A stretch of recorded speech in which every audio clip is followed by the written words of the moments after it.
Welcome to morning cafe. ஒரு புத்தம் புதிய நம்பிக்கை, ஒரு புத்தம் புதிய தொடக்கம். இந்த நாள்ல உங்க வாழ்க்கையில நன்மைகளை மட்டுமே விதைக்கணும்னு சொல்லி வாழ்த்தி இந்த நிகழ்ச்சி ஆரம்பிப்பது நான் உங்கள் ஸ்வாதிஷ்டா.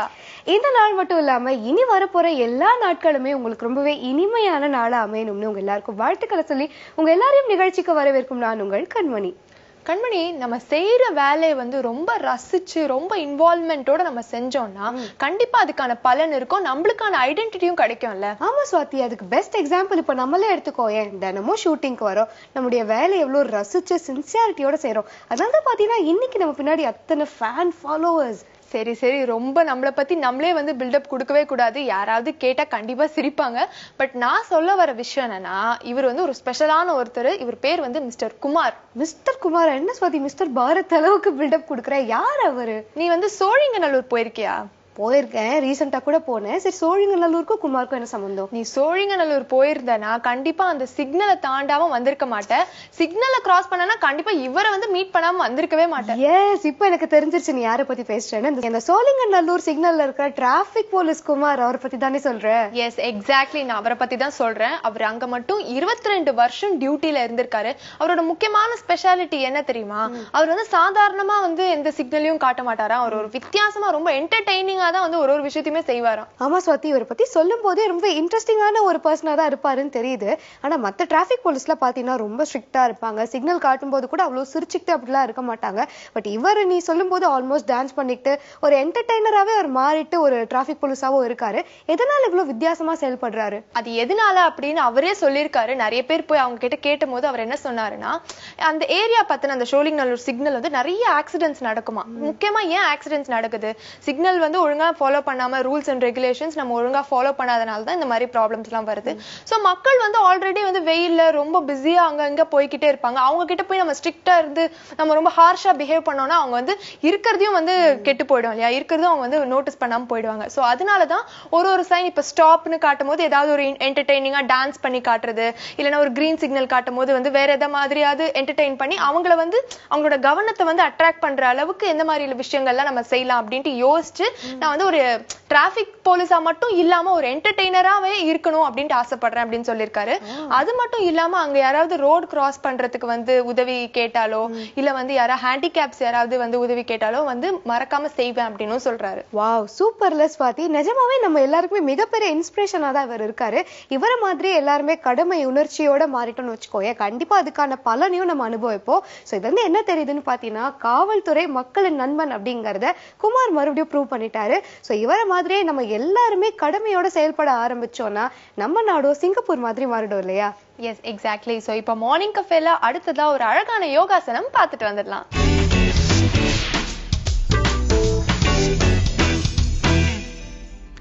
வணக்கம் நேர்களே. நம்ம எப்பவுமே யோகா பண்றதுக்கு முன்னாடி எந்த ஆசனாவும் நீங்க பண்றீங்க, ஒரு 20 நிமிஷம் பண்றீங்க, ஒரு 1 hour பண்றீங்க, ஆனா எல்லாமே பண்றதுக்கு முன்னாடி பேசிக் திங் வார்ம் அப்.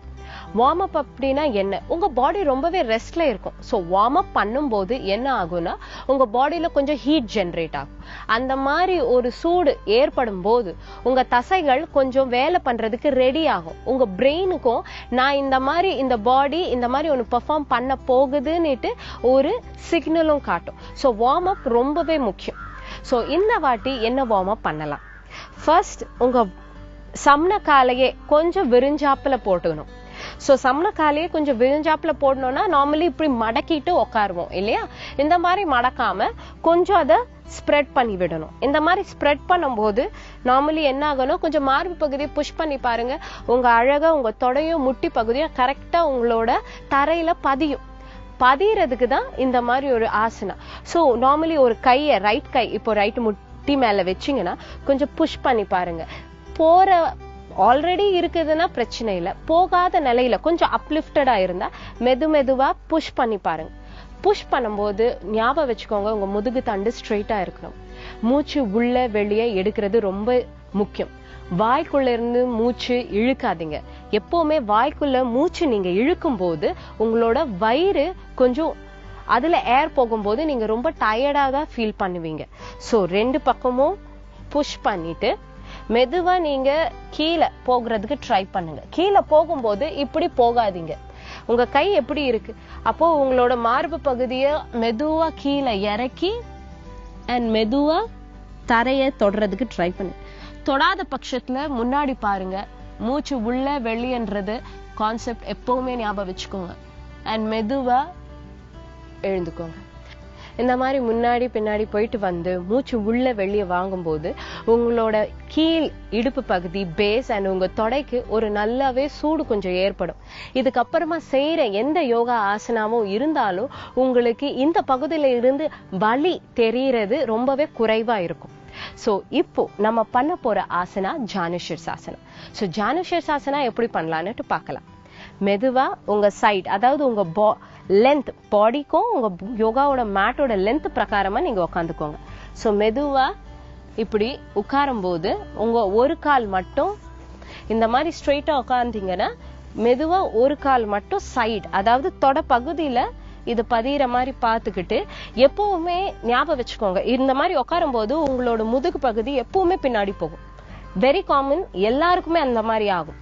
அப்போ நீங்க இதை அட்ஜஸ்ட் பண்ணும்போது இந்த பக்கம், அதாவது ரைட் கால் வெளியே இருக்கு இல்லையா, அதோட பட் லைனை மட்டும் முன்னாடி இழுத்து அப்போ எழும்புது. இந்த மாதிரி எழும்பும் போது அப்போ ஸ்ட்ரெயிட் பண்ணு. இந்த மாதிரி ஸ்ட்ரெயிட் பண்ணாதான் உங்களோட பாடி ஸ்ட்ரெயிட்டா இருக்கும். அண்ட் நீங்க கீழே உங்க பாடியை இறக்கும் போது ரொம்ப கம்ஃபர்டபுளாவும் இருக்கும். மெதுவா கைய மேல எடுத்துக்கிட்டு ஒவ்வொரு வாட்டியும் பெருவிரலை டச் பண்ணிட்டு வர்றதுக்கு ட்ரை பண்ணுங்க. மூச்சு வெளியே, மூச்சு உள்ள வாங்கும் போது கைகளை மேல. இன்னொரு வாட்டி மூச்சு வெளியே, மூச்சு உள்ள. இந்த மாதிரி கொஞ்சம் வார்ம் அப் பண்ணதுக்கு அப்புறமா தான் உங்களோட கையை மெதுவா உங்களோட ஆங்கிள் போர்ஷனுக்கு எடுத்துட்டு போங்க. இது பிடிக்கிறதுக்கு ட்ரை பண்ணுங்க. இந்த மாதிரி பிடிச்சிட்டு மெதுவா கீழே இறக்குறதுக்கு ட்ரை பண்ணுங்க. இந்த மாதிரி இருந்துட்டு மூச்சு உள்ள வெளியே, மூச்சு உள்ள வெளியே, மெதுவா மேல வாங்க. பிராக்டிஸ் ஆனதுக்கு அப்புறமா தான் உங்களோட கைகள், அதாவது பிகினர்ஸ் நார்மலி இந்த அளவுக்கு தான் போக முடியும், இல்ல இந்த அளவுக்கு தான் இருக்க முடியும். பிராக்டிஸ் நாள் பட ஆச்சுன்னா உங்களோட கை மெதுவா வெளியே போகும். சோ அதுக்கு ஒவ்வொரு வாட்டியும் டெய்லி பிராக்டிஸ் பண்ணியே இருக்கும். இப்போ இன்னொரு காலையும் எப்படி பண்ணலான்னுட்டு நம்ம பார்க்கலாம். சோ மெதுவா ரெஸ்ட் பண்ணிக்கோங்க. இன்னொரு காலு அதே மாதிரிதான் உங்களோட பட் லைனை சரி பண்ணி முன்னாடி தள்ளுங்க. இந்த மாதிரி தள்ளும் போதுதான் பாடி ஸ்ட்ரெயிட்டா இருக்கும். அதே மாதிரி ஃபர்ஸ்ட் உங்க கையை எடுத்துக்கிட்டு பெருவிரலை டச் பண்ணிட்டு மெதுவா வாங்க. உள்ள மூச்சு வெளியே, மூச்சு உள்ள பண்ணதுக்கு அப்புறமா மெதுவா உங்களோட ஆங்கிள் புடிச்சு மெதுவா நீங்க மேல வரலாம். கைய சைட்ல இருந்து இறக்கிடலாம். இந்த மாதிரி ஜானுஷீர்ஷாசனா பண்றதுக்கு பெனிஃபிட்ஸ் எல்லாம் என்ன? ஜானுஷீர்ஷாசனா நார்மலி லிவர் அண்ட் கிட்னியை டோன் பண்ணி வைக்கிறதுக்கு இது ரொம்பவே ஹெல்ப்ஃபுல்லா இருக்கும். ப்ரோஸ்ட்ரேட் கேன் சொல்வாங்க. அதாவது உங்க மார்பு பகுதி முன்னாடி விழும்போது நார்மலி இங்க இருக்கிற பைப்ஸ், இங்க இருக்கிற தசைகளுக்கு கொஞ்சம் வேலை ஜாஸ்தி ஏற்படும். அந்த மாதிரி ஏற்படும் போது எந்தெந்த கெமிக்கல் கரெக்டா சுரக்கிறதுக்கு ஹெல்ப் பண்ணுமோ ஜானுஷீர்ஷாசனா அதுக்கு ஹெல்ப் பண்ணும். உங்க நிறைய பேருக்கு ரொம்ப மைல்டா ஃபீவராவே இருக்கு 2 நாளா அப்படின்னு உங்களுக்கு ரொம்ப ஃபீல் ஆச்சு, இல்ல ஒரு மாதிரி தலைவலி இருந்துட்டே இருக்கு ஒரு 2-3 நாளா எனக்கு அப்படின்னா ஜானுஷீர்ஷாசனா பண்றது ரொம்பவே நல்லது. ஜானுஷீர்ஷாசனா சயாட்டிகா ப்ராப்ளம் இருக்கிறவங்க கொஞ்சம் தவிக்கலாம். ஏன்னா கால் ஸ்ட்ரெச் ஆகும் போது அந்த தசைகளும் அந்த நரம்பும் உங்களுக்கு ஸ்ட்ரெச் ஆகும் போது வலி கொஞ்சம் ஏற்படும். அதனால சயாட்டிகா ப்ராப்ளம் இருக்கிறவங்க அதை கொஞ்சம் தவிக்கலாம். அதை தவிர்த்து மத்தவங்க, அதாவது ஆண் பெண் யார் இருந்தாலும் ஜானுஷீர்ஷாசனா பண்றதுக்கு ரொம்பவே பெனிஃபிட். நார்மலி கீழே போன உடனே ஒரு 10 வாட்டி மூச்சு உள்ள வெளியே வாங்குறதுக்கு ட்ரை பண்ணுங்க. அதுவே கிராஜுவலி ஒரு 20 செகண்ட் 30 செகண்ட் ஒரு கால், அதாவது இன்னொரு காலில் 30 செகண்ட். ஸோ டோட்டலி 1 மினிட், அதுவே 3 மினிட்ஸ் 4 மினிட்ஸ்னு எக்ஸாக்ட்லி ஒரு 10 மினிட்ஸ் ஜானுஷீர்ஷாசனால இருந்தீங்கன்னா உங்களுக்கு லிவர் அண்ட் கிட்னியோட கிளென்சிங், அதாவது சுத்தமாகறதுக்கும் அது ப்ராப்பரா ஹெல்தி கண்டிஷன்ல இருக்கிறதுக்கும் ரொம்பவே ஹெல்ப்ஃபுல்லா இருக்கும். ஸோ இன்னைக்கு நம்ம ஜானுஷீர்ஷாசனா பார்த்தோம். நாளைக்கு இன்னொரு ஆசனாவோட நான் உங்களை சந்திக்கிறேன். தேங்க்யூ.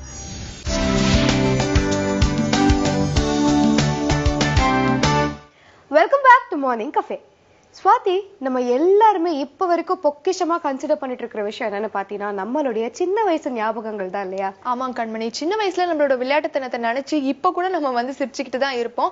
அது மட்டும் இல்லாம அந்த டைம்ல ஒரு விஷயம் இருந்திருக்கும், பட் இப்போ அது இல்ல அப்படின்னு நினைக்கும் போது ரொம்ப மிஸ் பண்ற ஒரு ஃபீலிங் வரும்ல. எஸ், நீ எதையும் பெருசா மிஸ் பண்ற மாதிரி இருக்கே, எதை மிஸ் பண்ற? ஆமா கண்மணி, என்னோட ஏரியால ஒரு பெரிய தியேட்டர் இருந்தது. அந்த டைம்ல வந்து அதுதான் பெரிய தியேட்டர்.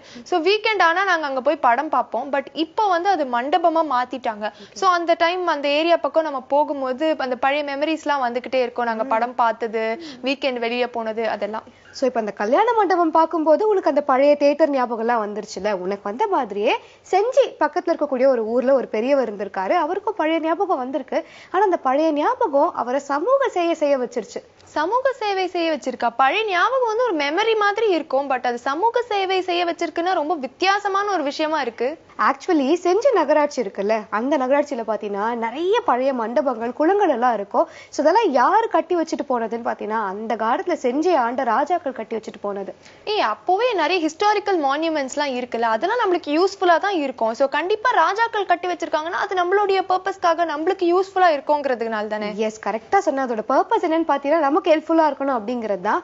அதே மாதிரிதான் அத்தியூர், அதாவது செஞ்சி பக்கத்துல இருக்கிற ஊர் தான் அத்தியூர். அங்க வந்து ஒரு குளம் இருந்திருக்கு. பட் இப்போ அந்த குளம் பாத்தீங்கன்னா தூர்வாரப்படாம வறண்டு போயிருக்கான்.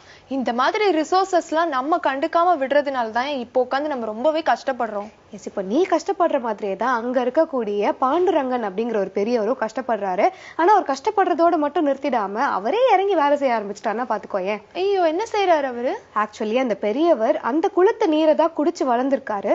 சோ இப்போ அந்த குளம் தூர்வாரப்படாம வறண்டு போயிருக்கிறத பார்த்து ரொம்ப கஷ்டப்பட்டு அவர் என்ன பண்ணிருக்காரு, அவரே களத்துல இறங்கிட்டாரு.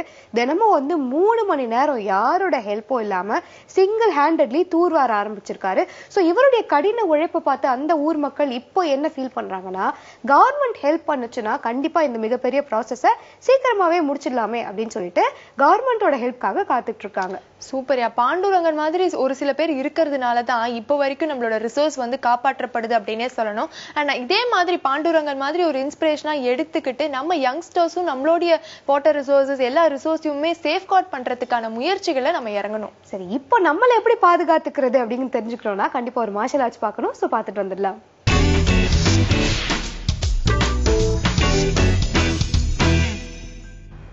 வணக்கம், நான் உங்கள் கார்த்திகா. தினமும் நம்ம செல்ஃப் டிஃபென்ஸ் டெக்னிக்ஸ் ஒரு டெக்னிக்ஸ் கத்துட்டு இருக்கோம். அதை நீங்க கண்டிப்பா ப்ராக்டிஸ் பண்ணி அதுல பெனிஃபிட் அடைறீங்க நான் நம்புறேன். இன்னைக்கும் நம்ம சில டெக்னிக்ஸ் பார்க்க போறோம். டெக்னிக்ஸ் பார்க்கறதுக்கு முன்னாடி செல்ஃப் டிஃபென்ஸ் மார்ஷல் ஆர்ட்ஸ் அப்படின்றது ஜஸ்ட் அடிதடி மட்டும் கிடையாது. It's a way of life style. ஒரு விஷயமும் வந்து நாங்க இங்க கொடுக்கறது உங்களை டிஃபென்ஸ் பண்ண. இப்போ ஒரு அட்டாக் வந்தா அப்படின்னா மட்டும்தான் நீங்க ப்ரொடெக்ட் பண்ணிக்க முடியும், கரெக்டா? ஆனா எமோஷனலாவும் பிசிக்கலாவும் ரெண்டு விதத்துலயுமே ஒரு ஹியூமன் பேலன்ஸ்டா இருக்க வேண்டிய ஒரு அவசியம் இருக்கு. ஸோ மார்ஷல் ஆர்ட்ஸ் ப்ராக்டிஸ் பண்ணும் போது உங்களை எமோஷனலாவும் நீங்க பேலன்ஸ் பண்றீங்க, பிசிக்கலாவும் பேலன்ஸ் பண்றீங்க. இந்த ஹியூமன் பாடி அப்படின்னு நீங்க பாத்தீங்க அப்படின்னா காஸ்மிக் எனர்ஜி, எர்த் எனர்ஜி, இது ரெண்டுத்துக்கும் நடுவில் இருக்க ஒரு பேலன்ஸ் தான். நம்மளோட positive and negative emotions and affirmations, இது ரெண்டுத்துக்கும் இருக்க ஒரு பேலன்ஸ் தான் ஹியூமன் பாடி. இன்னைக்கு வந்துட்டு நம்ம என்ன செல்ஃப் டிஃபென்ஸ் டெக்னிக்ஸ் கத்துக்க போறோம்னு பார்க்கலாம். அது போறதுக்கு முன்னாடி சாப்பிங் ஃபிஸ்ட் அப்படின்னு சொல்லிட்டு ஒரு விஷயம் இருக்கு. இதுதான் வந்து சாப்பிங் ஃபிஸ்ட். இந்த சாப்பிங் ஃபிஸ்ட் வச்சு நம்ம எப்படிலாம் நம்மள டிஃபெண்ட் பண்ணிக்கலாம், ப்ரொடெக்ட் பண்ணிக்கலாம், சேஃப்டி பண்ணிக்கலாம் அப்படின்னு சொல்லிட்டு தான் இன்னைக்கு நம்ம செஷன்ல கத்துக்க போறோம். இன்னைக்கு என் கூட இதெல்லாம் பண்றதுக்கு என்னோட பார்ட்னர் ஐஸ்வர்யா இருக்காங்க. Welcome to the show Aishwarya. இன்னைக்கு நம்ம சாப்பிங் ஃபிஸ்ட் பத்தி பார்க்க போறோம். சாப்பிங் ஃபிஸ்ட்னா என்னன்னு கேள்விப்பட்டிருக்கீங்களா? இதுதான் சிம்பிளா இருக்குல்ல, ஆனா இது ரொம்ப எஃபெக்டிவான டெக்னிக். ஸோ இன்னைக்கு நம்ம சாப்பிங் ஃபிஸ்ட் அப்படின்ற ஒரு டெக்னிக் வச்சு எப்படிலாம் வந்து நம்மள ப்ரொடெக்ட் பண்ணிக்கலாம் அப்படின்னு சொல்லிட்டு பார்க்கலாம். இதுக்கு வந்து அட்டாக்ஸ் வந்துட்டு நம்ம இப்போ ஜென்ரலா ஸ்லாப் பண்றாங்க, ஸ்லாப் பண்ணுங்க, இல்லைனா மேல இருந்து இப்படி ஹிட் பண்றாங்க, இந்த மாதிரி எல்லா சிச்சுவேஷனுக்குமே வந்து இந்த சாப்பிங் ஃபிஸ்ட்டை நம்ம யூஸ் பண்ண முடியும். ஸோ இப்போ ஃபர்ஸ்ட் வந்து அவங்க லைட்டா நம்மள ஸ்லாப் பண்ண வராங்க. ஸோ ஸ்லாப் பண்ணும் போது ஃபர்ஸ்ட் வந்துட்டு இந்த ஹேண்ட் வச்சு இப்படி பிளாக் பண்றீங்க. இப்படி பிளாக் பண்ணி இங்க இருந்து எடுத்தாதான் உங்களுக்கு வந்து பவர் வரும். இங்க இருந்து எடுத்து இப்படி ரிலீஸ் பண்றீங்க. ஓகே, இந்த பார்ட்ல ரிலீஸ் ஆகும்போது பார்க்க எஃபெக்ட் சிம்பிளா இருந்துச்சு, பட் அந்த எஃபெக்ட் தெரியுது இல்லையா? ஓகே, அகைன் ஸ்லாப் பண்ணுவாங்க.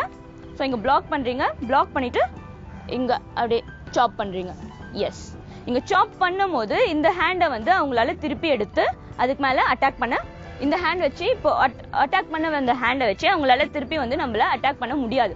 ஏன்னா வந்து அந்த இடத்துல கொடுக்குற ப்ரெஷர் வந்துட்டு ஆட்டோமேட்டிக்கா அவங்க பாடி பேலன்ஸ் லூஸ் ஆயிடும். இன்னொரு ஹேண்டுமே அவங்களால எடுக்க முடியாது. இன்னொரு டெக்னிக் இப்போ நீங்க ட்ரை பண்ணி பாருங்க.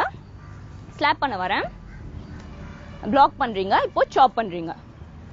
எஸ், சாப் பண்ணும்போது அங்க அந்த ஃபோர்ஸ் இல்ல, சாப் பண்ணும்போது இங்க இருந்து பவர் எடுத்தீங்க அப்படின்னா தான் உங்களுக்கு அது கரெக்டா ரிலீஸ் ஆகும். இப்போ ஸ்லாப் பண்ணுங்க, ஸ்லாப், இங்க ஸ்லாப் பண்ணி பிளாக் பண்ணிருக்கீங்க. பிளாக் பண்றது இங்க இருந்து பவர் எடுத்து இப்படி ரிலீஸ் பண்றீங்க.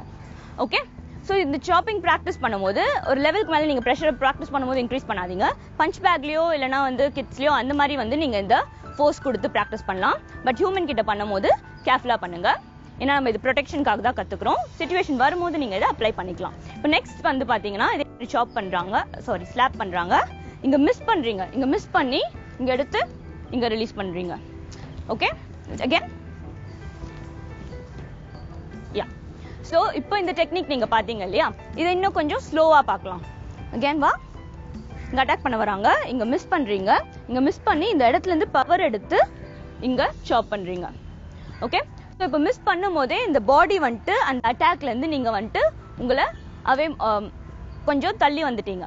சோ அப்பவே வந்துட்டு அந்த அட்டாக்ல இருந்து நீங்க கொஞ்சம் மிஸ் பண்ணிட்டீங்க. அதுக்கப்புறம் இந்த பவர்ல இருந்து இந்த பார்ட்ல இருந்து பவர் எடுத்து சாப் பண்ணும்போது அந்த அட்டாக் வந்து இன்னும் எஃபெக்டிவா இருக்கும். நீங்க ட்ரை பண்ணி பாக்குறீங்களா? இப்போ நான் அடிக்க வரேன். அது ஃபர்ஸ்ட் அந்த ஹேண்ட்ல மிஸ் பண்றீங்க. எஸ், இப்போ மிஸ் பண்ணிட்டு இந்த பார்ட்ல இருந்து எடுத்தீங்கன்னா அது பவர்ஃபுல்லா இருக்கும்.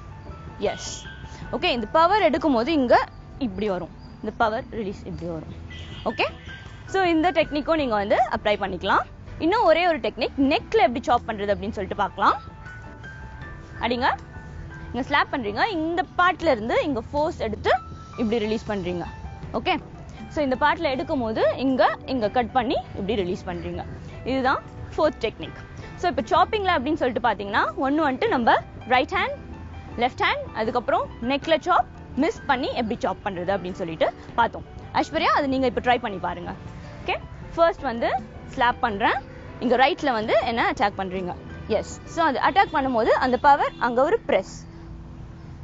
எஸ், ஓகே, நல்லாவே சாப் பண்ணீங்க. அடுத்து செகண்ட் டெக்னிக் பார்க்கலாம். இங்க அடிக்கிறீங்க, அதுவே லெஃப்ட் சைட்ல இப்படி சாப் பண்றீங்க. இங்க வந்துட்டு சாப் பண்ணும்போது அந்த பவர் ரிலீஸ் பண்ணுங்க. Yes, exactly. சோ இந்த சாப்பிங் வந்து பார்க்கிறதுக்கு ரொம்ப சிம்பிளா இருக்கும், ரொம்ப லைட்டான ஒரு விஷயம். ஆனா அதை யூஸ் பண்ணும்போது அது ரொம்ப எஃபெக்டிவான விஷயமா அமையும். இதை நீங்க பிராக்டிஸ் பண்ணும்போது கேர்ஃபுல்லா பண்ணுங்க. பவர் பண்றதுக்கு நீங்க பஞ்ச் பேக்ஸ்ல பிராக்டிஸ் பண்ணிக்கலாம். ஓகே, சோ சாப்பிங் ஃபிஸ்ட் அப்படின்றத வச்சு இன்னைக்கு எப்படிலாம் நம்மள ப்ரொடெக்ட் பண்ணிக்கலாம் அப்படின்னு சொல்லிட்டு 4 எஃபெக்டிவான டெக்னிக்ஸ் பார்த்தோம். இது பிராக்டிஸ் பண்ணும்போது நீங்க பவர் ஏத்துறதுக்கு பஞ்ச் பேக்ஸ் யூஸ் பண்ணிக்கலாம். அண்ட் ஹியூமன் கிட்ட பிராக்டிஸ் பண்ணும்போது கொஞ்சம் கேர்ஃபுல்லாவே இருங்க, ஏன்னா it's a chop attack.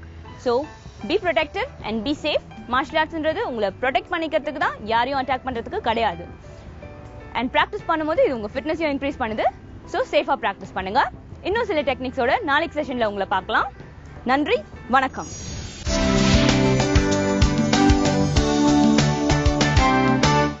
Welcome back to morning cafe. Kanmani, பொதுவா வந்து ஒருத்தவங்க ஒரு சாதனை செய்வாங்க, இல்ல 2 பேரா சேர்ந்து சாதனை பண்ணுவாங்க, இல்லைன்னா ஒரு டீமா ஒரு 4-5 பேரா சேர்ந்து சாதனை பண்ணுவாங்க. பட் இப்போ ஒரு ஊரே சேர்ந்து ஒரு சாதனையை செஞ்சிருக்காங்க. ஊரே சேர்ந்து தேர் இழுக்கிறத கேள்விப்பட்டிருக்கேன். அப்ப ஊர் மக்களே சேர்ந்து சாதனை செய்யறாங்கன்னா அப்ப அதுவும் சாத்தியம் தானே? ஆமா, இந்த ஊர்ல வந்து அது ஒவ்வொரு வீட்ல இருந்து 2 பேரா சேர்ந்து ஒரு சாதனையை செஞ்சிருக்காங்க. ஊர்ல இருந்து ஒரு வீட்ல இருந்து 2 பேரா சேர்ந்து சாதனை செய்யறாங்களா? என்ன சுவாதி, கன்ஃபியூஸ் பண்றேன், என்னன்னு தெளிவா சொல்லு. நான் தெளிவா சொல்றேன் கேளு. ஆக்சுவலா கேரளால வந்து கோதினி அப்படிங்கிற ஒரு வில்லேஜ் இருக்கு. அங்க மட்டுமே எவ்வளவு ட்வின்ஸ் இருப்பாங்கன்னு நீ கொஞ்சம் கெஸ் பண்ண. ஆக்சுவலி என்னுடைய லைஃப் டைம்ல அதிகபட்சமான ட்வின்ஸே நான் ஜீன்ஸ் படத்துல தான் பார்த்தேன். ரியல் லைஃப்ல அவ்வளவு பார்த்தது கிடையாது. சோ எவ்வளோன்னு நீயே சொல்லிடு. அந்த ஊர்ல மட்டுமே 220 ட்வின்ஸ் இருக்காங்களாம்.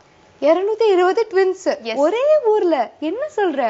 ஆமா, அது மட்டும் இல்லாம 2 செட் ட்ரிப்ளெட்ஸ் கூட இருக்காங்கன்னு சொல்றாங்க. ஐயோ, யாராவது புது ஆளு கோதினி கிராமத்துக்குள்ள நுழைஞ்சிட்டா போதும், என்னடா கிராமத்துக்குள்ள வந்து எல்லாம் கண்ணுல 2 தெரியுதுன்னு கன்ஃபியூஸ் ஆயிடுவாங்கல்ல. ஆக்சுவலி ஏன் அந்த ஊர்ல இவ்ளோ ட்வின்ஸ் இருக்காங்க அப்படின்னா, ஒரு தரப்பு என்ன சொல்றாங்கன்னா, அந்த ஊர்லயே வந்து கல்யாணம் பண்ணிக்கிட்டதுனால இந்த மாதிரி ப்ராப்ளம்ஸ் வரும் அப்படின்னு சொல்றாங்க. இந்த மாதிரி ட்வின்ஸ் பிறக்கிறதுக்கான சான்சஸ் இருக்கு அப்படின்னு.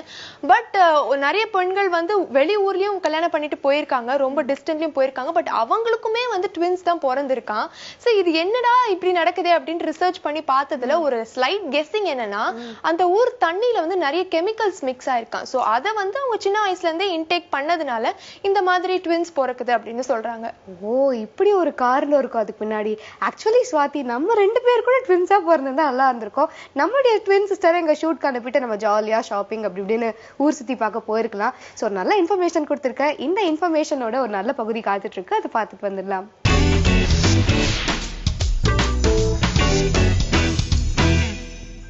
Very good morning. இன்னைக்கு நம்ம ஷோ வந்து லேடி ஸ்பெஷல் தாங்க. ஏன்னா இன்னைக்கு நம்ம பேச போகிற டாபிக் வந்து நிறைய பேருக்கு ரொம்ப பிடிச்ச ஒரு டாபிக். அதாவது வந்து excess hair growth in women. அதாவது என்னோட லாங்குவேஜ், அதாவது மெடிக்கல் லாங்குவேஜில் சொல்கிறது ஹர்சியூட்டிசம் அப்படின்னு சொல்லுவாங்க. ஸோ ஹர்சியூட்டிசம்னா என்னது அப்படின்னு பார்த்தீங்கன்னா, இது வந்து ஒரு ஃபீமேலுக்கு மேல் டிஸ்ட்ரிபியூஷனில் முடி வளர்றது. அதாவது முகம் பகுதிகள், ஃபேஸில், அப்பர் லிப்பில், பியர்ட் ஏரியா, இல்லைனா வந்து sides of the face, chest, abdomen, பேக்கில், இந்த பகுதிகள்லாம் வந்து உங்களுக்கு நார்மலாக லேடிஸ்க்கு வந்து ரொம்ப மெலிசாக இருக்கும் ஹேர். பட் இந்த பகுதியிலெல்லாம் உங்களுக்கு திக்காக, பிளாக்காக, ரஃப்பாக மேல் டைப் ஆஃப் ஹேர் க்ரோத் இருக்கும்போது அதை பேர் தான் நம்ம ஹர்சியூட்டிசம் அப்படின்னு சொல்கிறது. ஸோ இந்த ஹர்சியூட்டிசம் அப்படிங்கிறது வந்து ஏன் வருது அப்படிங்கிறது தான் நம்ம இன்னைக்கு பார்க்க போகிறோம். ஹர்சியூட்டிசம் வந்து ரொம்ப காமன். அதாவது சில ரேசஸ், சப்போஸ் சவுத் இந்தியன் ரேசஸே ஃபார் தட் மேட்டர், இல்லைனா வந்து ஏஷியன் ரேசஸில் இட் இஸ் குவைட் காமன். உங்களுக்கு சில பேர் ரொம்பவே வந்து ஒரு ஹேரியாக இருப்பாங்க உங்களுக்கு. இது தவிர வந்து there are 3 reasons why this kind of ஒரு ஹேரினஸ் in women comes. அது வந்து ஃபர்ஸ்ட் ரீசன் வந்து உங்களுக்கு பார்த்தீங்கன்னா ஜெனட்டிக் தாங்க. சில ஃபேமிலிஸில் பேஷண்ட் வரும்போதே எங்கிட்ட சொல்லுவாங்க, மேடம் எங்கள் ஃபேமிலியில் எல்லாருமே பயங்கர ஹேரி, எல்லாம் எங்கள் அம்மாக்கும் இப்படி தான் இருக்கும், எங்கள் பாட்டிக்கும் இப்படி தான் இருக்கும், என் சிஸ்டர்ஸ் எல்லாருக்குமே இப்படி இருக்கும் அப்படின்ட்டு சொல்லுவாங்க. ஸோ அப்படி வந்து ஒரு ஜெனட்டிக் தன்மை இருந்துச்சு அப்படிங்கிற பட்சத்தில் இது ஃபேமிலியல் ஆர் கான்ஸ்டியூஷனல் அப்படின்னு நாங்கள் சொல்லுவோம். This is one type of hair growth. The other reason வந்து ரொம்ப காமனாக நம்ம பார்க்குறது என்னன்னா ஹார்மோனல் இஷ்யூஸ்னால வருது. ஸோ ஹார்மோனல் இஷ்யூஸ்னால ஏன் வருது அப்படின்னு பார்த்தீங்கன்னா, அப்போ தான் நம்ம புரிஞ்சுக்க வேண்டியது டெஸ்டோஸ்ட்ரோன் அப்படிங்கிற ஹார்மோனை பற்றி. இந்த டெஸ்டோஸ்ட்ரோனுங்கிறது மென் மாத்திரம் கிடையாது, லேடிஸ்லையுமே வந்து we have this hormone. So எப்போ வந்து இது நம்மளுக்கு ஒரு இஷ்யூ கொடுக்க ஆரம்பிக்குது, எப்போ வந்து நம்ம ஹேர் க்ரோத் இன்க்ரீஸ் ஆகுதுன்னு பார்த்தீங்கன்னா, எதர் இந்த டெஸ்டோஸ்ட்ரோனோட அமௌண்ட் அதிகமாகிடுச்சு, நார்மலாக இருக்கிறதோட ரொம்ப அதிகமாக இருக்குது. அப்படி இல்லைன்னா அந்த ஹேர் ஃபாலிக்கல்ஸ் இருக்கு இல்லையா, ஹேர் இருக்கு இல்லையா, அது வந்து உங்களுக்கு அந்த டெஸ்டோஸ்ட்ரோன் இருக்கிற சின்ன அமௌண்ட் ஆஃப் டெஸ்டோஸ்ட்ரோனுக்கே ரொம்ப சென்சிட்டிவ் ஆகிடுது. அப்படிங்கும்போது இந்த 2 ரீசன்னால தான் உங்களுக்கு ஹேர் க்ரோத் வந்து ரொம்ப ஒரு மேல் டைப்பில் க்ரோ ஆக ஆரம்பிக்குது. ஸோ என்னென்ன ஹார்மோனல் இஷ்யூஸ் வந்து உங்களுக்கு என்னென்ன சிச்சுவேஷன்ஸ் வந்து இந்த ஹார்மோன் இம்பேலன்ஸ் கொடுக்கலாம் அப்படின்னா, ரொம்ப காமன் இஷ்யூ வந்து பாலிசிஸ்டிக் ஓவரிஸ் தான். இது வந்து நம்ம PCOS இல்லைன்னா பாலிசிஸ்டிக் ஓவேரியன் சிண்ட்ரோம் அப்படின்னு சொல்லுவோம். Almost 40 to 50% of the women all over the world வந்து PCOSங்கிற ப்ராப்ளம் கண்டிப்பாக இருக்கும் உங்களுக்கு. பட் எல்லாருக்குமே எல்லா சிம்டம்ஸும் இருக்கணுங்கிற அவசியம் கிடையாது. நம்ம PCOSல என்னென்ன சிம்டம்ஸ் பார்ப்போம் அப்படின்னு பார்த்தீங்கன்னா, நான் சொன்ன மாதிரி excess hair growth on the face, இந்த ஒரு male distribution of hair growth, pimples அதிகமாக, எஸ்பெஷலி இந்த லோவர் ஜா ஏரியாவில் வந்து அதிகமாக பிம்பிள்ஸ் வருது, அண்ட் பீரியட் இர்ரெகுலாரிட்டிஸ், எப்போவுமே ஒரு ரெகுலராக பீரியட்ஸ் வராமல் ரொம்ப இர்ரெகுலராக வருது, சைக்கிள்ஸ் இர்ரெகுலராக இருக்கிறது, அண்ட் அஃப்கோர்ஸ் ரொம்ப வெயிட் கெயின் அதிகமாக இருக்கிறது, அதாவது ஒபிசிட்டி இல்லை வெயிட் கெயின் இருக்கிறது. இது தவிர வந்து சில பேருக்கு தைராய்டு இஷ்யூஸ் இருக்கிறதும் காமன், இல்லைனா வந்து கொழுப்பு சத்து, அதாவது கொலஸ்ட்ரால், ட்ரைக்ளிசரைட்ஸ் அதிகமாகுது, ஈவன் டயபெட்டிஸ் வருது. லேட்டர் இன் லைஃப் வந்து உங்களுக்கு other issues like heart issues இந்த மாதிரி வரதெல்லாம் உங்களுக்கு எல்லாத்தையும் சேர்ந்து தான் நம்ம அதை பாலிசிஸ்டிக் ஓவேரியன் சிண்ட்ரோம் அப்படின்னு சொல்கிறோம். பட் ஆனால் எல்லாருக்குமே இப்போ PCOS இருக்குது. PCOSனா என்ன, ஆக்சுவலி என்ன அப்படின்னு பார்த்தீங்கன்னா, இந்த இஷ்யூவில் ஓவரீஸில் சின்ன சின்ன நீர்க்கட்டிங்க இருக்குது. இந்த நீர்க்கட்டி இருக்கிற அது அந்த நீர்க்கட்டியோட சார்ந்த ஹார்மோனல் இஷ்யூஸ், ஹார்மோனல் இம்பேலன்ஸ் தான் நம்ம பாலிசிஸ்டிக் ஓவரீஸ்னு சொல்கிறோம். ஸோ இதனால வந்து எல்லாருக்கும் பாலிசிஸ்டிக் ஓவரீஸ் இருக்கிறவங்க எல்லாருக்கும் எல்லா சிம்டம்ஸும் வரணுன்றது கிடையவே கிடையாது. சில பேருக்கு வந்து ஒன்லி பிம்பிள்ஸ் மாத்திரம் தான் இருக்கும், வேற எதுவுமே இருக்காது, பீரியட்ஸ்லாம் நார்மலா இருக்கும்.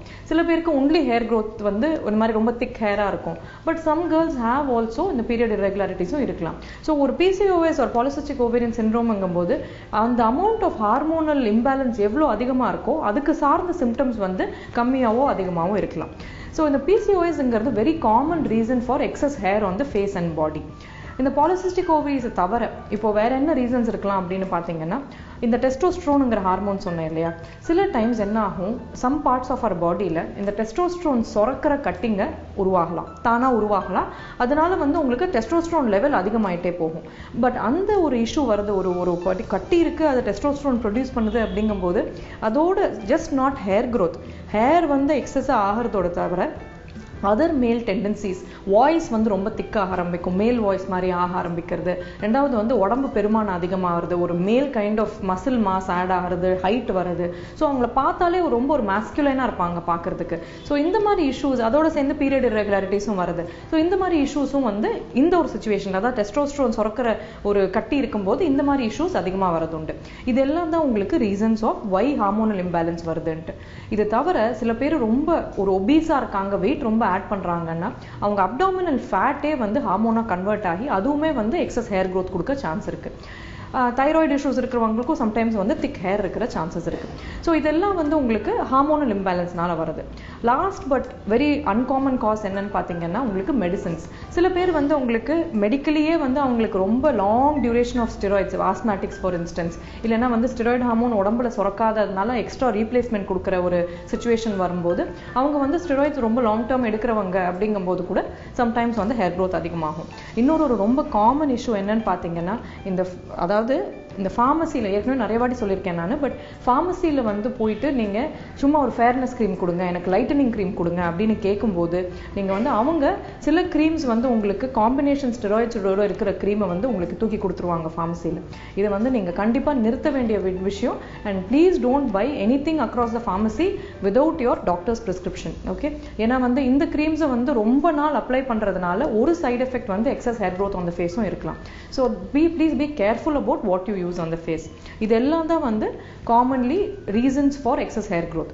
இந்த ஹேர் growth வந்து எப்படி வேற என்ன டெஸ்ட் பண்ணலாம், என்னெல்லாம் இன்வெஸ்டிகேஷன்ஸ் பண்ணணும் அப்படின்னு பார்க்கும்போது உங்க ஹார்மோனல் ப்ரொஃபைல், அதாவது testosterone, thyroid and sugar levels, இது எல்லாமே வந்து உங்களுக்கு டெஸ்ட் பண்ணி பார்க்கறது ரொம்ப முக்கியம். அது வந்து உங்க டாக்டர் கண்டிப்பாக உங்களை they will be able to guide you. இது பண்ண அப்புறம் when you know okay இந்த மாதிரி ஒரு பாலிசிஸ்டிக் ஓவரிஸ் இருக்கு, இல்லைன்னா ஒண்ணுமே இல்லை, எனக்கு வேற எந்த பிரச்சனையும் இல்லை, எனக்கு ஹேர் growth மாத்திரம் தான் இருக்கு, எனக்கு ஜெனட்டிக்கா இப்படி ஒரு இஷ்யூ இருக்கு அப்படிங்கும்போது என்ன types of what can we follow to decrease the hair. So உங்களுக்கு ஹேர் growth பொறுத்த வரைக்கும் there are 2 types of hair reduction. Okay, ஒன்று வந்து டெம்பரரியாக பண்ணுறது, இன்னொன்று வந்து பெர்மனண்ட்டாக எடுக்கிறது. பட் இந்த ஹேர் ரிடக்ஷன் பற்றிலாம் பேசுறதுக்கு முன்னாடி ரொம்ப முக்கியமானது, உடம்பு பெருமானம் இருக்கிறவங்க, சப்போஸ் உங்களுக்கு ரொம்ப ஒரு வெயிட் கெயின் அதிகமாக இருக்குன்னா ஃபஸ்ட்டு இழைக்கிறது, அதாவது வெயிட் லாஸ் பண்ணுறது ரொம்ப முக்கியம். எஸ்பெஷலி பாலிசிஸ்டிக் ஓவரிஸ் இருக்கிற, பாலிசிஸ்டிக் ஓவேரியன் சிண்ட்ரோம் இருக்கிற பொண்ணுங்க should be definitely undergo weight loss. டயட்டில் ஃபஸ்ட்டு சுகர் கட் பண்ணுங்க, as much as possible carbohydrate based மீலை கம்மி பண்ணி ப்ரோட்டீன் பேஸ்ட் மீலாக மாற்றிக்கோங்க. உங்கள் கார்ப்ஸை கட் பண்ணி எக்ஸசைஸ் நிறைய பண்ணி வெயிட் குறைக்கிறதுங்கிறது ரொம்ப ரொம்ப முக்கியமான விஷயம். என்னதான் ட்ரீட்மெண்ட் எடுத்தாலும் வெயிட் லாஸ் தான் first treatment for polycystic ovarian syndrome. So இதுவே பார்த்தீங்கன்னா உங்களுக்கு நிறைய இஷ்யூஸ், அதாவது இந்த ஹார்மோனல் இம்பேலன்ஸு ரொம்ப கம்மியாக தான் உங்களுக்கு சிம்டம்ஸ் இருக்குது பாலிசிஸ்டிக் ஓவேரியன் சிண்ட்ரோமில் அப்படிங்கும்போது இதுவே வந்து உங்களுக்கு நிறையவே ஹெல்ப் பண்ணும் வெயிட் லாஸு. இது தவிர வந்து வீட்டில் பண்ணுறது என்ன பண்ணக்கூடாது நீங்கள் அப்படின்னு பார்த்தீங்கன்னா டோன்ட் பிளக் யோர் ஹேர். நிறைய பேர் என்ன பண்ணுவாங்க, ஸ்ட்ரீசர்ஸ் வச்சு எடுத்து அந்த முடியை பிளக் பண்ணி எடுப்பாங்க. தயவு செஞ்சு பண்ணாதீங்க. இதனால இன்ஃபெக்ஷன் மாத்திரம் இல்லை, ஸ்காரிங்கும் வரும், நிறைய தழும்பு ஃபார்ம் ஆகும். அதனால டோன்ட் டூ இட். அண்ட் என்ன டெம்பரரி மெத்தட்ஸ் என்ன பண்ணலாம் நீங்கள் வீட்டில் அப்படின்னு பார்த்தீங்கன்னா இருக்கவே இருக்குது. நம்ம வேக்சிங், த்ரெட்டிங், ஷேவிங், இதெல்லாம் டெம்பரரி மெத்தட்ஸ். அப்போதுக்கு உங்களுக்கு it will help. And also patients காமனாக கேட்குறது என்ன அப்படின்னா, க்ரீம் ஏதாவது கொடுங்க டாக்டர் எனக்கு ஹேர் இந்த growth குறைக்கிறதுக்கு. க்ரீம் இருக்குது, பட் ஆனால் அதுவுமே டெம்பரரி தான். அதாவது அந்த க்ரீம் எவ்வளோ நாளைக்கு போடுறீங்களோ அவ்வளோ நாளைக்கு ஹேர் தின்னிங் இருக்கும், குறைவு இருக்கும். விட்ட உடனே திருப்பி வந்து it will start growing back to normal. இது தவிர வந்து என்ன பெர்மனண்ட்டாக ஹேர் ரிமூவல் எப்படி டாக்டர் பண்ணலாம் அப்படின்னு கேட்பாங்க. Laser hair reduction is the only method where you can permanently take out the hair.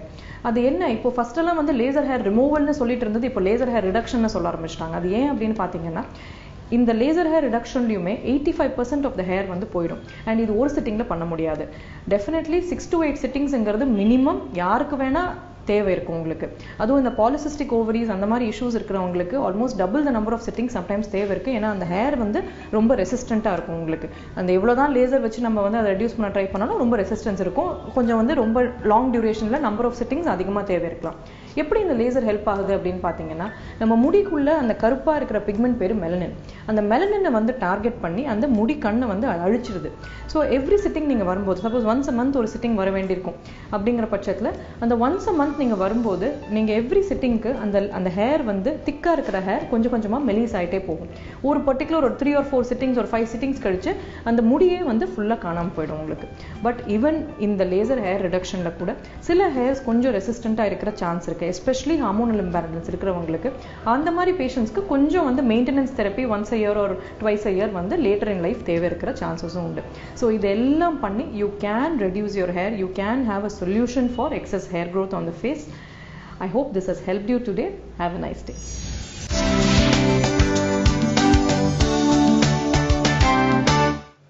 Welcome back to Morning Cafe. Swati, photography அப்படிங்கிறது எவ்வளவு அற்புதமான ஒரு கலை இல்ல? ஆமாம் கண்மணி, ஒரு போட்டோவால போரே நின்னுடுச்சுன்னு சொல்லுவாங்களே. எஸ், கரெக்டா சொன்னேன். நிறைய போட்டோகிராஃபர்ஸ் பாத்தீங்கன்னா போர் நடக்கிற அந்த போர்க்களத்துக்கு போய் இல்ல முக்கியமான ஒரு சம்பவம் நடக்குதுன்னு வச்சுக்கோங்க, அங்க போய் அங்க இருந்து போட்டோஸ் எல்லாம் எடுத்து பப்ளிஷ் பண்ணும்போது உலக புகழ் பெறுவாங்க. ஆனா ஒரு போட்டோகிராஃபர் பாத்தீங்கன்னா இந்த மாதிரி போர் நடக்கிற இடத்துக்கு போயிருக்காரு, ஆனா போட்டோவே எடுக்காம பயங்கர பாப்புலர் ஆயிருக்காரு. என்ன சொல்ற, வேலையே செய்யாம, அதுவும் அவரோட வேலையே செய்யாம அவர் வந்து ஃபேமஸ் ஆயிருக்காரா? ரொம்ப டிஃப்ரெண்டா இருக்கு. எஸ், சைரியால அங்க இருக்கக்கூடிய தீவிரவாதிகளுக்கும் ராணுவ வீரர்களுக்கும் நடுவுல ஒரு மிகப்பெரிய போராட்டம் ஏற்படுத்திருக்கு. அப்ப என்ன ஆயிருக்கு, அங்க மக்களுக்கு வந்து அங்க சேஃபா இல்ல, சேஃப்டி இல்ல அப்படிங்கறதால மக்கள் எல்லாருமே ஒரு பெரிய பஸ்ல ஏத்தி எங்க வந்து சேஃபான இடமா இருக்கும் அங்க கொண்டு போய் விடலாம்னு சொல்லி பிளான் பண்ணிருக்காங்க. பட் அப்படி மக்கள் போயிட்டு இருந்த வேன் மேல கூட அந்த தற்கொலை படை தீவிரவாதிகள்னு சொல்லுவாங்க இல்லையா, அவங்க ஏன் நின்னுட்டு மக்களை தாக்க ஆரம்பிச்சிருக்காங்க. ரொம்ப மோசம். மக்கள் வந்து இந்த மாதிரி பயந்து, தாக்குதலுக்கு பயந்து ஷிஃப்ட் ஆறாங்க, மைக்ரேட் ஆறாங்க. பட் அந்த மாதிரி மக்கள் மேலயும் போய் தாக்குதல் நடத்துறதுங்கிறது வந்து ரொம்ப மனிதாபிமானம் இல்லாத செயலா இருக்கு. எஸ், அந்த இடத்துல குண்டு வெடிச்சதால நிறைய பேர் வந்து காயப்பட்டு உயிருக்காக போராடிட்டு இருக்கக்கூடிய ஒரு நிலைமையில இருந்திருக்காங்க. அதே இடத்துலதான் ஹபக் அப்படிங்கிற ஒரு போட்டோகிராஃபர் இருந்திருக்காரு. அவர் என்ன பண்ணிருக்காரு, பாவம் குண்டு வெடிச்ச அதிர்ச்சியில அவருடைய கேமரா வந்து எங்கேயோ போய் விழுந்திருக்கு, அதை கொண்டு வரலாம், அதை எப்படியாவது காப்பாற்றணும், மீட்கணும்னு சொல்லிட்டு அவர் எடுக்க போன சமயத்துலதான் அங்க ஒரு குழந்தையும் காயப்பட்டு உயிருக்கு போராடிட்டு இருக்கக்கூடிய நிலைமையில அவர் பார்த்திருக்காரு. அப்போ என்ன பண்ணிருப்பாரு, உடனே வந்து ஆங்கிளா போட்டோ எடுத்து உடனே பிரஸுக்கு ரிலீஸ் பண்ணிட்டாரா? சிச்சி, அந்த மாதிரிலாம் ஹபக் எதுவுமே பண்ணல. அவர் என்ன பண்ணிருக்காரு, உடனே எதையுமே யோசிக்காம அந்த குழந்தைய பார்த்த உடனே குழந்தைய தூக்கிக்கிட்டு வேகமா ஓடி எங்க ஆம்புலன்ஸ் இருக்கு அப்படிங்கறத தேடி ஆம்புலன்ஸ்ல குழந்தைய கொடுத்து அந்த குழந்தை வந்து சரியாகிற வரைக்கும் கூடவே இருந்து அவ்வளவு ஹெல்ப்ஃபுல்லா இருந்திருக்காரு. சோ இந்த சம்பவத்தை அங்க இருந்த மத்த போட்டோகிராஃபர்ஸ் வந்து போட்டோ எடுத்திருக்காங்க, கிளிக் பண்ணிருக்காங்க. சோ அந்த போட்டோஸ் எல்லாமே ரொம்ப வைரலா ஸ்ப்ரெட் ஆகி ஹபக்கு வந்து பல பாராட்டுகள் வந்துகிட்டே இருக்கு. கண்டிப்பா அவர் செஞ்சிருக்கிற நல்ல செயல் வந்து பாராட்டக்கூடிய செயல் தான் இல்லையா? சூப்பர் யா. ஹபக் வந்து ரொம்ப சுயநலமா, அதாவது நான் வந்து என்னோட வேலைதான் முக்கியம், எனக்கு பேர் கிடைக்கணும் அப்படின்ட்டு யோசிக்காம பொதுநலமா யோசிச்சு அந்த குழந்தைக்கு ஹெல்ப் பண்ணிருக்காரு அப்படின்ட்டு தெரியும் போது ரொம்பவே சந்தோஷமா இருக்கு. சரி, இப்ப இந்த தகவலோட அடுத்த காஸ்டியூம் கலெக்ஷன்ஸ் என்னென்ன இருக்குன்னு பார்த்துட்டு வந்துடலாம்.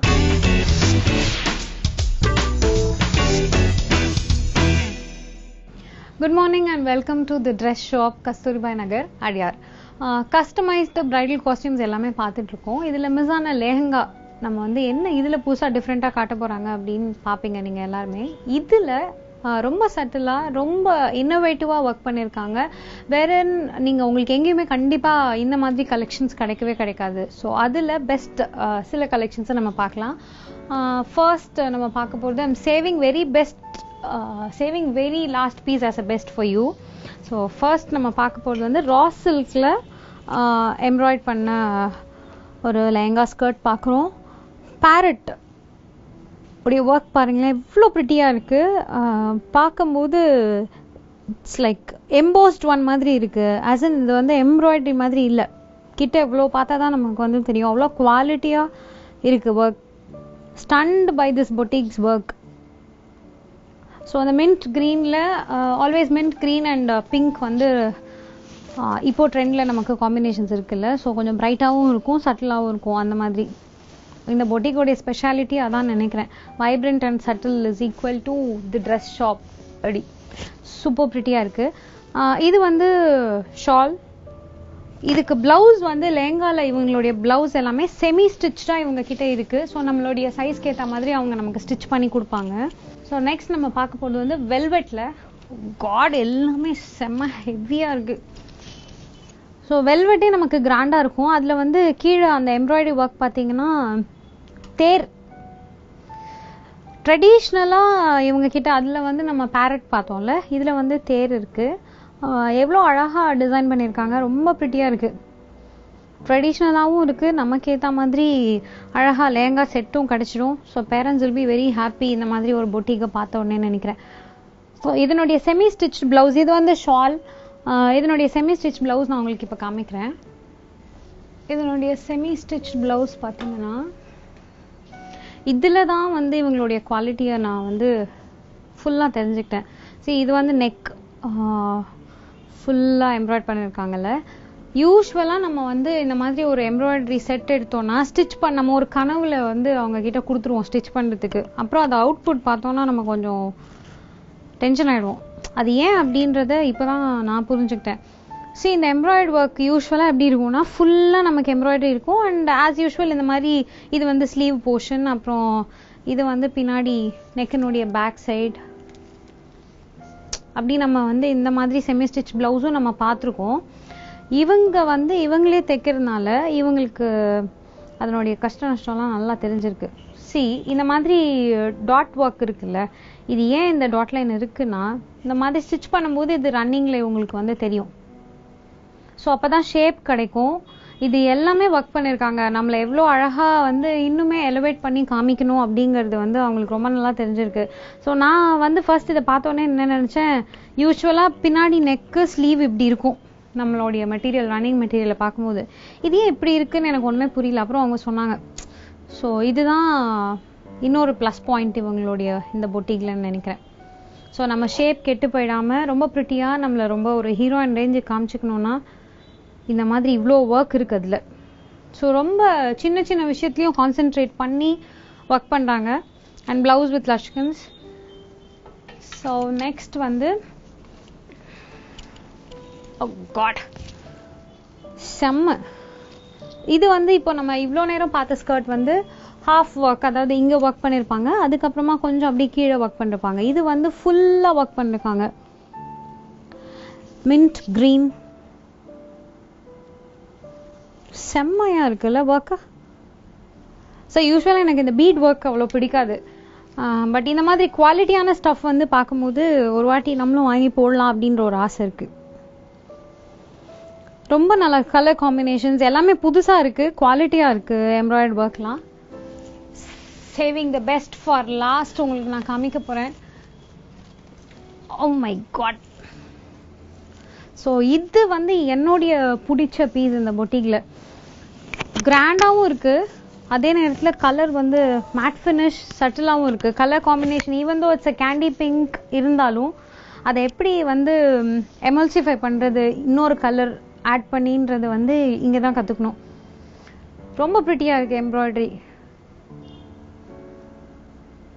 ஸோ நிறைய பேர் இதை பார்த்தோன்னே என்ன, நம்ம கல்யாணத்து போதெல்லாம் இந்த கடையை சொல்லியே அப்படி நினைப்பாங்க. செம்ம க்யூட்டாக இருக்கு, போட்டால் அவ்வளோ ப்ரிட்டியாக இருக்கும். அண்ட் இதனுடைய செமி ஸ்டிச் பிளவுஸ் உங்களுக்கு நான் இப்போ காமிக்கிறேன். அந்த பிளவுஸே வேணும்னாலும் நீங்கள் பண்ணிக்கலாம். அதர்வைஸ் வேண்டாம் வந்து ஃப்ரெஷ்ஷாக இன்னும் வைப்ரண்ட்டாக கேண்டி பிங்க்ல வேணும் இல்லை வேறு கலரில் வேணும்னாலும் since it's a customised design studio அவங்க வந்து பண்ணி தருவாங்க நமக்கு. பட் அதனுடைய பிளவுஸ் வந்து இதுதான். சிலர் சிம்பிளாக வேணும்னு நினைப்பாங்கல்ல, ஸோ மேட் ஃபினிஷில் ரொம்ப ப்ரிட்டியாக இருக்கு. இது வந்து பேக் நெக் சூப்பராக இருக்கு இல்லை? ஸோ இது வந்து லெஹங்கா செட்டில் நம்ம பார்த்தாச்சு. இதுலேயே வந்து பிரைடலுக்கு இன்னொரு ஆப்ஷன் என்ன இருக்குன்னா, இப்போ அதெல்லாம் ஒரு நாளைக்கு மேலே நம்மளால போட முடியாது கண்டிப்பாக. ஸோ இந்த மாதிரி போட்டோன்னா இது வந்து மஸ்தானி மாடல் பார்த்துருப்போம்ல, அசன் உள்ளே வந்து மேலே சல்வார் மாதிரி இருக்கும், உள்ளே நல்ல லாங் ஸ்கர்ட் இருக்கும். ஸோ இதை வந்து வைப்ரண்ட் அண்ட் பேஸ்டல் கலரில் நமக்கு யூஸ்வலாக பார்த்துருப்போம். பட் எம்ப்ராய்டரி ஒர்க்கில் கீழே வந்து பார்த்தீங்கன்னா சம்வேர் பிரைடல் காஸ்டியூம் அப்படிங்கிறதுனால ட்ரெடிஷ்னல் டச் இங்கே வந்து இருந்துகிட்டே இருக்குது. இந்த எலிஃபண்ட் கீழே கூட இருக்குது, ஃபுல்லாக பின்னாடி கூட இருக்குது. அழகாக அதோட கண்ணு முதற்கொண்டு எவ்வளோ அழகாக பண்ணியிருக்காங்க. டெய்லில் ஒரு குட்டி பிளாக் ஒர்க், அது எல்லாமே ஹேண்ட் எம்ப்ராய்டரி. ஸோ உள்ளே வந்து நமக்கு கோல்ட் ஸ்கர்ட், பின்னாடி காமிக்கிறேன். ஸோ இது வந்து பேக் சைட், இது வந்து ஃப்ரண்ட் போர்ஷன். இங்கே வந்து ஜிப் அட்டாச்மெண்ட்டோட. யூஸ்வலாக நம்ம குக்கி இல்லை ரெடிமேடாக அப்படியே போட்டுக்கிற மாதிரி தான் பார்ப்போம். ஸோ இதுவும் வந்து புதுசாக இருக்குது. அண்ட் எனக்கு இந்த யானை ரொம்ப பிடிச்சிருக்கு. எல்லாத்துலேயுமே சம்வேர் ஏதோ ஒரு ட்ரெடிஷ்னல் டச் இருக்குது அவங்கக்கிட்ட. ஸோ நெக்ஸ்ட் நம்ம பார்க்க போகிறது வந்து பீகாக் ப்ளூ ஆர் பீகாக், அந்த மயில் கழுத்து க்ரீன் சொல்லுவோம்ல, எப்படி வேணும் வச்சுக்கலாம். ஸோ அதில் பிரைட் கிரிம்சன் ரெட், அதே காம்பினேஷனில் இவங்களுடைய லெஹங்கா ஸ்கர்ட் வந்து எந்த கலர் இருக்கோ அந்த கலர் எம்ப்ராய்டரி நமக்கு வெளியில் டாப்பில் இருக்கும்.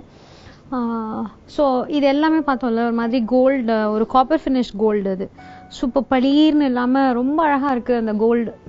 This is my favourite gold. கீழே வந்து பீகாக் எம்ப்ராய்டரி, சூப்பராக இருக்குது எம்ப்ராய்டரி ஒர்க். ஸோ இதில் வந்து த்ரெட் ஒர்க் நாட் ஒர்க் ரெண்டுமே பண்ணிருக்காங்க. இது வித்தியாசமாக இருக்குது நம்ம பார்த்த கலெக்ஷன்ஸ்லேயே.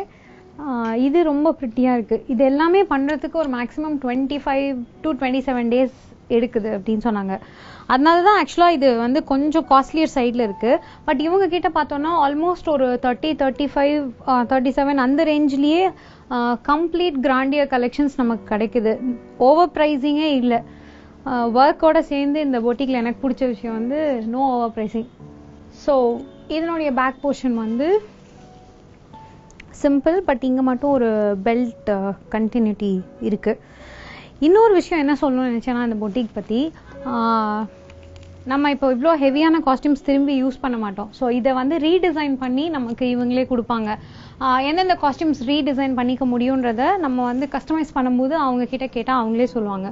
ஸோ அந்த மாதிரி காஸ்டியூம்ஸ் பண்ணிக்கலாம். இப்போ நம்ம பார்த்த இதில் வந்து பலாசோ பேண்ட் போட்டுக்கலாம். இல்லை அந்த ஸ்கர்ட்டுக்கு இவங்ககிட்டயே readymade multi colour embroidered crop top இருக்குது, அதையும் வாங்கி நம்ம மிக்ஸ் அண்ட் மேட்ச் பண்ணிக்கலாம். ஸோ ரிசப்ஷனுக்கு தேவையான கிராண்டியர் கலெக்ஷன்ஸ் எல்லாமே நம்ம பார்த்தோம்ல. நம்மளும் வந்து கிராண்டாக ட்ரெஸ் பண்ணிக்கணும், பட் பிரைடையும் ஓவர் டேக் பண்ணிக்கூடாது, அந்த மாதிரி எண்ணம் இருக்கவங்க இன்னும் கொஞ்சம் கிராண்டான கலெக்ஷன்ஸ் இண்டோ வெஸ்டர்ன் ஸ்டைலில் இதே பொட்டிக்கில் இருக்குது. அதையும் நமக்கு வேணும்னா நம்ம கஸ்டமைஸ் பண்ணிக்கலாம். அது என்ன மாதிரியான கலெக்ஷன்ஸ் இருக்குன்னு ஒரு வித்தியாசமான செக்மெண்ட்டோட நாளைக்கு சந்திக்கிறேன்.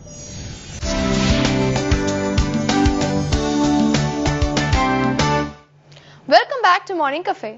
கண்மணி, நம்ம ஒவ்வொரு நாளும் ஏதோ ஒரு வகையில வந்து ஃபுட்டை வேஸ்ட் பண்ணிட்டு தான் இருக்கோம்ல. ஆமா ஸ்வாதி, கரெக்டா சொன்னேன். அது மட்டும் இல்லாம உலகத்துல உற்பத்தி ஆகிற உணவுப் பொருட்கள்ல 3ல் 1 பங்கு உணவு வீண் செய்யப்படுதா. உலகத்துல எத்தனையோ பேர் உணவே இல்லாம எவ்வளவு கஷ்டப்பட்டுட்டு இருக்கிற இந்த சமயத்துல 3ல் 1 பங்கு உணவு வேஸ்ட் செய்யப்படுது அப்படின்னா கண்டிப்பா அந்த செயலை நம்ம அவாய்ட் பண்ணி ஆகணும் தானே. ஆமா கண்மணி, இதை அவாய்ட் பண்றதுக்கு தான் லண்டன்ல ஒரு புதுவிதமான ஒரு ஐடியாவை கொண்டு வந்திருக்காங்க. அப்படி என்ன புதுவிதமான ஐடியா அது? அது என்ன ஐடியானா, பொது இடத்துல வந்து அந்த ஃப்ரிட்ஜை பிளேஸ் பண்ணிருக்காங்க. சோ இப்போ நம்ம வீட்ல வந்து ஃபுட் எக்ஸஸா இருக்கு, நம்ம வேஸ்ட் பண்ண போறோம் அப்படின்னா அந்த ஃபுட்டை தூக்கி போடாம அந்த ஃப்ரிட்ஜ்ல போய் நம்ம வந்து ஸ்டோர் பண்ணிடலாம். அதே டைம்ல நம்மளுக்கு ஏதாவது ஒரு ஃபுட் வேணும், அது வந்து அந்த ஃப்ரிட்ஜ்ல இருக்கு அப்படின்னா நம்ம ஃப்ரீ ஆஃப் காஸ்ட், எந்த ஒரு காசு கட்டாமலே வந்து அந்த பொருளை எடுத்து யூஸ் பண்ணிக்கலாம். வாவ் ஸ்வாதி, கேட்கவே சூப்பரான ஐடியாவா இருக்கு. இந்த ஐடியா நம்ம ஊர்லயே கொண்டு வந்தா கண்டிப்பா ஹிட் ஆயிடும் தான் நினைக்கிறேன். அது மட்டும் இல்லாம இந்த செயலால பாத்தீங்கன்னா ஃபுட் வேஸ்ட் ஆகுறத, ஸ்பாயில் ஆகுறத தடுக்க முடியுது. அதே நேரத்துல தேவைப்படுறவங்களுக்கு கொடுத்த மாதிரியும் ஆச்சுல்ல. ஆமா கண்மணி, சோ ஃபுட்டை எப்படி வேஸ்ட் பண்ணாம இருக்கணும் அப்படிங்கறத பத்தி ஒரு புது டெக்னிக்கை நம்ம பார்த்தோம். அடுத்ததா சின்னஞ்சிறு உலகம் பகுதி காத்துக்கிட்டு இருக்கு, அந்த பகுதியை பார்த்துட்டு வந்துடலாம்.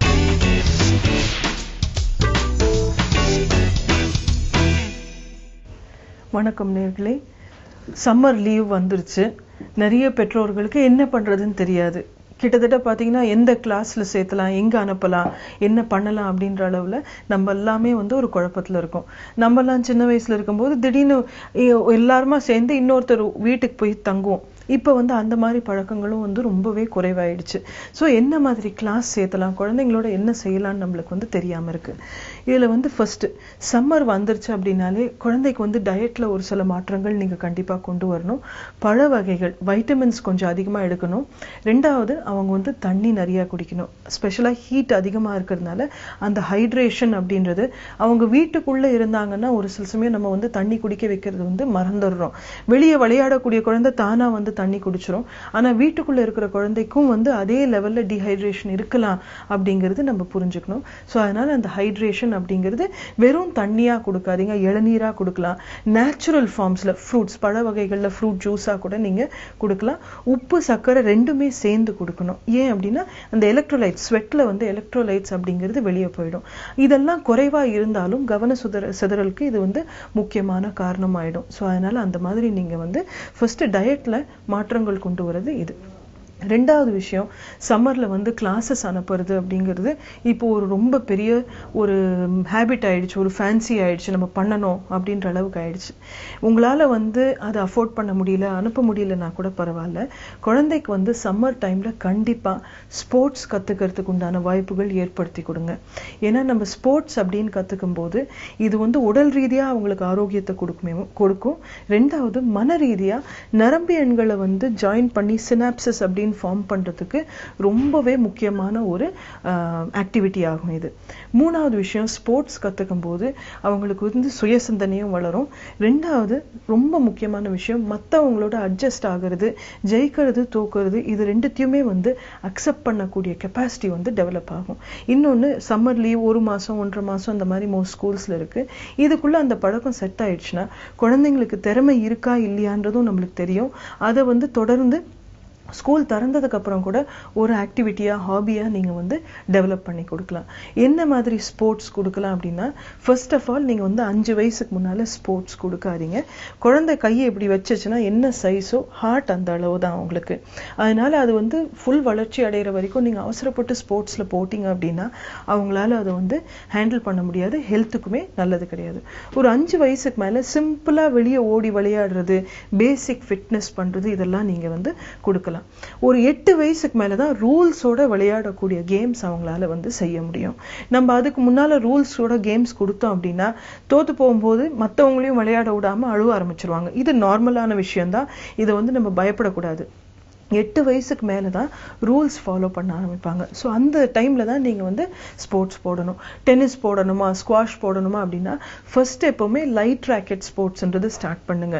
ஷட்டில், டேபிள் டென்னிஸ், இந்த மாதிரி கேம்ஸ் கொடுக்கும்போது குழந்தைக்கு என்ன தசை வளர்ச்சி இருக்கோ அதை வந்து பயன்படுத்துறதுக்கு ரொம்ப யூஸ்ஃபுல் ஆகும். முதல்லயே நீங்க வந்து ஹெவி ராக்கெட் ஸ்போர்ட் டென்னிஸ் மாதிரி கொடுத்துட்டீங்க அப்படின்னா ஒரு சில குழந்தைங்களுக்கு, அதுவும் ஸ்பெசிஃபிக்கா ஸ்போர்ட்ஸுக்கு ஆர்வம் இல்லாத குழந்தைங்க, இன்ட்ரெஸ்ட் வந்து உடனே லூஸ் பண்ணிடுவாங்க.